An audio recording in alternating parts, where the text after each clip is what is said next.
Ladies and gentleman, ಇತ್ತೀಚಿನ ದಿನಗಳಲ್ಲಿ ಬೆಂಗಳೂರಿನ ಪಬ್ಗಳು, ಪಾರ್ಟಿ ಹಾಲ್ಗಳು ಮತ್ತು ಕಾಲೇಜು ಕ್ಯಾಂಪಸ್ಗಳ ಹೊರಗೆ ಒಂದು ವಿಚಿತ್ರ ದೃಶ್ಯ ಸಾಮಾನ್ಯವಾಗಿದೆ. ಯುವಕ ಯುವತಿಯರು ಕೈಯಲ್ಲಿ ಸಣ್ಣ ಪೆನ್ನಿನಂಥ ಅಥವಾ USB ಡ್ರೈವ್ನಂಥ ಯಂತ್ರವನ್ನು ಹಿಡಿದು ಬಾಯಿಯಿಂದ ದಟ್ಟವಾದ ಹೊಗೆಯನ್ನ ಬಿಡುತ್ತಿರ್ತಾರೆ. ಇದನ್ನ ವೇಪಿಂಗ್ ಅಥವಾ ಸಿಗರೆಟ್ ಎನ್ನಲಾಗುತ್ತದೆ. ನೋಡಲು ತುಂಬಾ ಸ್ಟೈಲಿಶ್ ಆಗಿ ಆಕರ್ಷಕ ಸುಗಂಧದಿಂದ ಕೂಡಿರುವ ಈ ವೇಪಿಂಗ್ ನಿಜಕ್ಕೂ ಸುರಕ್ಷಿತವೇ ಅಥವಾ ಸಿಗರೆಟ್ಗಿಂತಲೂ ಅಪಾಯಕಾರಿಯೇ?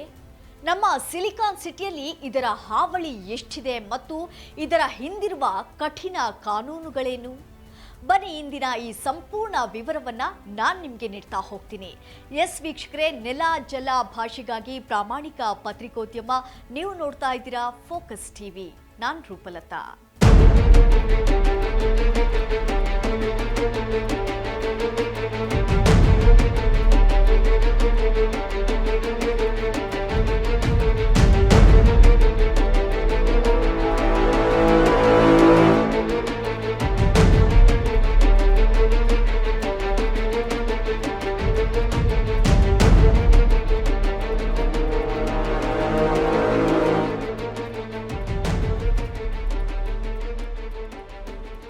ಮೊದಲನೇದಾಗಿ ಒಂದು ಮುಖ್ಯ ವಿಷಯವನ್ನ ನಾವಿಲ್ಲಿ ಗಮನಿಸಬೇಕು. ಭಾರತದಲ್ಲಿ ಮತ್ತು ನಮ್ಮ ಕರ್ನಾಟಕದಲ್ಲಿ ವೇಪಿಂಗ್ ಮಾಡುವುದು ಅಥವಾ ಸಿಗರೆಟ್ ಹೊಂದುವುದು ಕಾನೂನುಬದ್ಧವೇ? ಖಂಡಿತ ಇಲ್ಲ. 2019ರ ಸಿಗರೆಟ್ ನಿಷೇಧ ಕಾಯ್ದೆಯ ಅಡಿಯಲ್ಲಿ ಭಾರತ ಸರ್ಕಾರ ಇದನ್ನು ಸಂಪೂರ್ಣವಾಗಿ ನಿಷೇಧಿಸಿದೆ. ನೀವು ಒಂದು ವೇಳೆ ಸಿಗರೆಟ್ ಮಾರಾಟ ಮಾಡಿದ್ರೆ ಅಥವಾ ಬಳಸುತ್ತಾ ಸಿಕ್ಕಿಬಿದ್ರೆ ಮೊದಲ ಬಾರಿಗೆ 1 ಲಕ್ಷ ರೂಪಾಯಿ ದಂಡ ಮತ್ತು 1 ವರ್ಷದ ಜೈಲು ಶಿಕ್ಷೆಯಾಗಬಹುದು.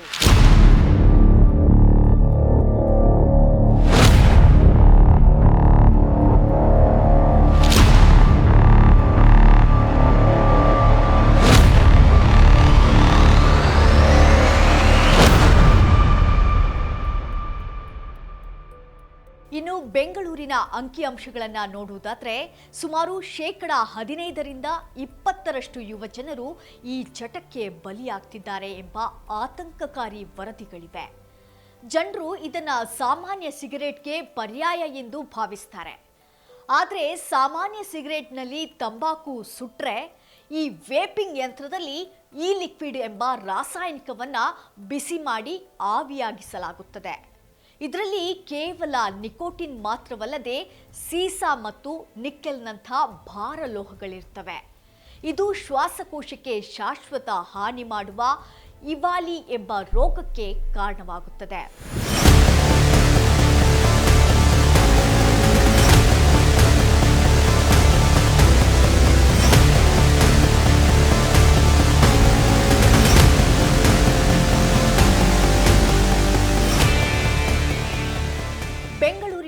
ನಗರಗಳಲ್ಲಿ ಹಣ್ಣಿನ ಮತ್ತು ಮಿಂಟ್ ಫ್ಲೇವರ್ಗಳ ಹೆಸರಲ್ಲಿ ಇದನ್ನ ಮಾರಾಟ ಮಾಡಿ ಯುವಕರನ್ನ ಮರಳು ಮಾಡಲಾಗುತ್ತಿದೆ.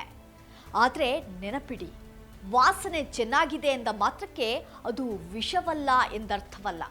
ಇದನ್ನ ನಿಯಂತ್ರಿಸಲು ಪೋಷಕರು ಮತ್ತು ಶಿಕ್ಷಕರು ಮಕ್ಕಳ ಮೇಲೆ ನಿಗಾ ಇಡಬೇಕು ಮತ್ತು ಪೊಲೀಸರು ಪಬ್ಗಳಲ್ಲಿ ಕಟ್ಟುನಿಟ್ಟಿನ ತಪಾಸಣೆ ನಡೆಸಬೇಕಾದ ಅನಿವಾರ್ಯತೆ ಇಂದು ಎದುರಾಗಿದೆ.